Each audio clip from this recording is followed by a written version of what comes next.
ABP અસ્મિતાની વિશેષ રજૂઆત મારો વોર્ડ મારી વાત, જેમાં આજે વાત કરીશું સુરતના સીમાડા સરથાણા વિસ્તાર એટલે કે વોર્ડ નંબર 3ની।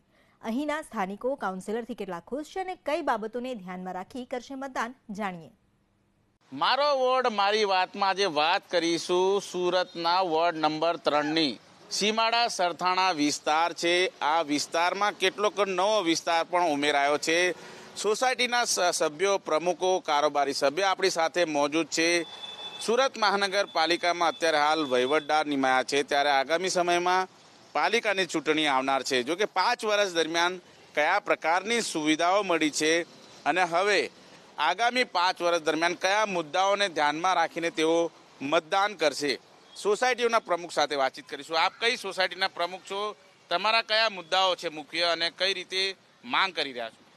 હું સીમાડા ગામ પ્રમુખ પાર્ક સોસાયટીનો પ્રમુખ કિશોરભાઈ સાવલિયા બોલું છું। અમારી માગણી એ છે કે બીઆઈટી રોડ ઉપર બાજુમાં બાપા સીતારામ સર્કલ, અજમતધામ સર્કલ, એની ઉપર સર્કલ બનાવવું, પણ આ જાડી સાવડીના લોકો, અધિકારીઓ કોઈ વાતને સમજતા નથી। લોકોના એક્સિડન્ટથી મૃત્યુ થાય પણ એ લોકોને ખ્યાલ નથી આવતો કે જીવની કિંમત શું છે। તો સર્કલ બનાવવા તાકીદે અમારી અરજ છે। અને બાકી સાફ સફાઈમાં થોડી કાળજી રાખવી અને પાણીનો પ્રશ્ન છે કે પાણીનું પ્રેશર ઓછું આવે છે, એ અમે પાણી સમિતિના ચેરમેનને 2 વાર બોલાવીને ઘોઘારી સાહેબને રજૂઆત કરી છે, છતાં એનો ઉકેલ આવેલ નથી। તો એમાં ધ્યાન આપવા અમારી અરજ છે। આપની સોસાયટી કઈ છે, કયા કયા સમસ્યાઓ રહેલી છે જે સંતોષાય? પટેલ પાર્ક સોસાયટી, અહીંયા આપણે યોગી ચોક વાળો 100 ફૂટનો રોડ અધવચ્ચે બંધ છે, ખુલ્લો થતો નથી 7 વર્ષ થયા। અને હું નડતું હોય ભગવાન જાણે, કોર્પોરેશન વાળાને ખબર, અહીંના કોર્પોરેટરો મહેનત કરે છે પણ થતો નથી। ભાજપનું શાસન છે, કરવા દેતા નથી, તો કરવું હું? અટાણે તો અધિકારી શાસન આવી ગયું છે, હવે કેને કહેવા જવું? બરાબર છે। અને ખાડીના પુલ અધૂરા છે અને પુલ ત્રાહા છે, રોડ ત્રાહા કર્યા છે, એક્સિડન્ટ થાય છે, લોકો મરે છે, અને એમાં ભાજપ વાળાનું જગ્યા છે એટલે રોડ ત્રાહો કરી નાખ્યો, પુલ સીધું છે, બરાબર છે। એટલે એનું હોય તો કાંઈ તૂટે નહીં, બીજાનું હોય તોડી નાખવાનું, નાના માણસાનું હોય તો તોડી નાખવાનું। આપ જણાવો, તમારા વિસ્તારમાં કયા વિકાસના કાર્યો થયા છે અને હવે શું ઈચ્છો છો આપ? હું કૃષ્ણા પાર્ક 2 વિભાગ 2ના પ્રમુખ છું। અમારા વિસ્તારની અંદર જે મુખ્ય માગણીઓ હતી, છેલ્લા 2-3 બોર્ડની અંદર જે ટીપી 21 ઉપર 116 નંબરનો ગાર્ડન મંજૂર કરવામાં આવ્યો છે।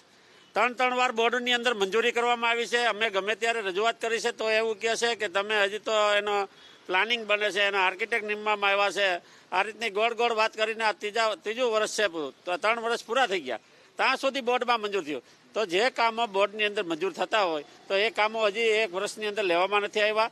અને એ ખાસ કરીને 116 નંબરનો ગાર્ડન છે અમારે ટીપી 21 ઉપર। બીજી જે આ વિસ્તારની મુખ્ય સુવિધા, જેમ ભાઈએ કીધું એમ, આ રોડ ટીપી 59 ઉપર આ રોડ સુવિધાના ગેટથી ખડસદ સુધી ખુલે છે, એમાં વચ્ચે પોલીસ સ્ટેશન આવે છે, પોલીસ સ્ટેશનની જગ્યા પણ ભાડે છે, સરકાર પોલીસ સ્ટેશનની જગ્યા પણ ફાળવવામાં નથી આવતી। અને આ રોડ ખુલ્લો કરવામાં થેનારા સાહેબ કે અમે આવેદનપત્ર આપ્યા ત્યારે કીધું કે અમે તમને 1 મહિનામાં ખોલી આપશું।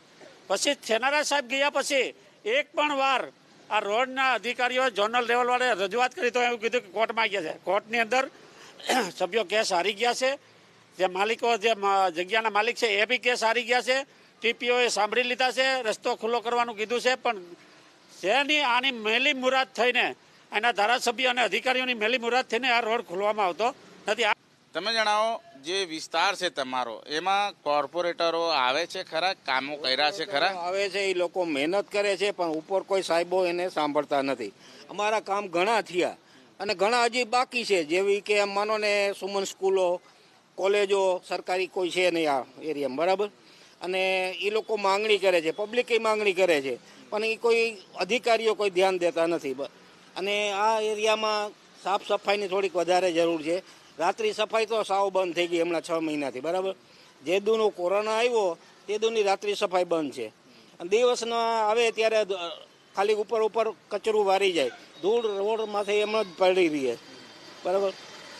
એ આ પ્રમુખ પાર્ક સોસાયટીની અંદર હું સભ્ય છું, તો અમારી સોસાયટીમાં પાણીનું પ્રેશર બહુ ધીમું આવે છે, બરાબર? વારંવાર રજૂઆત કરી, કોર્પોરેટરે રજૂઆત કરી, એ લોકો ઉપર સાહેબોને રજૂઆત કરે પણ સાહેબો કોઈ ધ્યાન દેતા નથી। પ્રેશર હાવ ધીમું હોય, નીચે પણ પાણી આવતું નથી। આપની વિસ્તારમાં ગત 5 વર્ષ દરમિયાન કોઈ કામો થયા ખરા કે પછી હવે શું ઈચ્છા છે?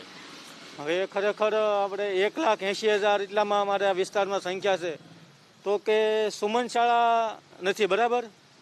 અને અમુક જગ્યાએ શું છે કે ફીનો વધારો પણ થઈ રહ્યો છે, તો ખરેખર અમારી કમાણીમાંથી પણ આજે એટલો એ ભાગ છે, અમે ફીમાં પણ તકલીફ અમને પડે છે, વધારો કર્યો છે.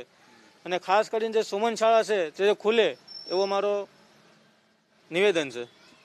કઈ રીતે કે જે ખાનગી શાળાઓ છે કેટલી ફી લઈ લેતા હોય છે? ખાનગી શાળાઓમાં આમ જોઈએ તો ખરેખર ફીમાં દર વર્ષે વધારો થતો જાય છે, બરાબર છે. અને એજ્યુકેશન એટલું બધું લોકોને કરાવે છે કે જેથી છોકરાઓ પણ અપડેટ થાય છે. અને અત્યારે હાલમાં કોરોનાની પરિસ્થિતિની અંદર, કારણ કે અભ્યાસ સતત બંધ છે, છતાં પણ એ લોકો એમ કહે છે કે ફી ભરો. અને છોકરાઓ અત્યારે પહેલું ભણતા હોય, ત્રીજું ભણતા હોય, ખરેખર એને મોબાઈલમાં જોઈને બહુ જ તકલીફ પડે છે. અને છતાં પણ ફી શા માટે એમ? આવો અમારો કે ફી ન લે. ફી ન લેવું જોઈએ મુખ્ય માંગણી. તમારે કઈ જરૂરિયાત છે આ વિસ્તારની અંદર? અમારા વિસ્તારની અંદર એક પણ સરકારી કોલેજ નથી. અમારા વિસ્તારની અંદર ઘણા મંત્રીઓ છે, તે હોવા છતાં એક પણ સરકારી કોલેજો નથી. અને અમારે અહીંથી દૂર પાલ એ બાજુ સરકારી કોલેજોમાં જવું પડે છે. અમારા વાલીની ખરાબ પરિસ્થિતિ હોવા છતાં અમારે ફી ભરીને પણ બીજો ખર્ચો પણ થાય છે. અને અમારી ગુજરાતના શિક્ષણ મંત્રીને અપીલ છે કે અમારા વિસ્તારની અંદર સરકારી કોલેજ બનાવી આપે. કાકા તમે જણાવો, આ વિસ્તારમાં હવે શું જોઈએ તમને? અત્યારે બસ આવતી નથી. આવડે બીઆરટીએસ ને આ રોડની આપણે બસ બંધ છે. અને ટિકિટો પણ પૈસા લે ને ટિકિટ અમુક નથી દેવાતી, એવું પણ છે.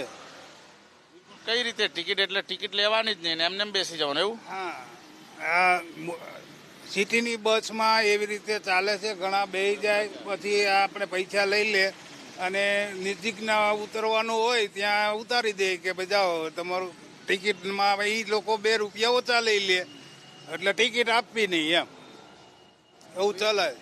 કોણ કરે આવું બધું? એ અંદરથી બેઠા હોય, બે ત્યાંથી ને તેમ થાય. બિલકુલ ખુલ્લો ભ્રષ્ટાચારનો આરોપ અત્યારે થઈ રહ્યો છે. કાકા તમે શું ઈચ્છી રહ્યા છો? હવે શું સોસાયટી માટે થવું જોઈએ?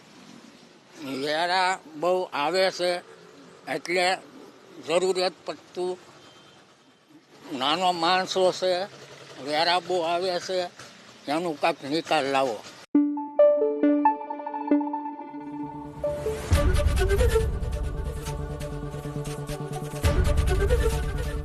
એબીપી અસ્મિતા, ગુજરાતની અસ્મિતા.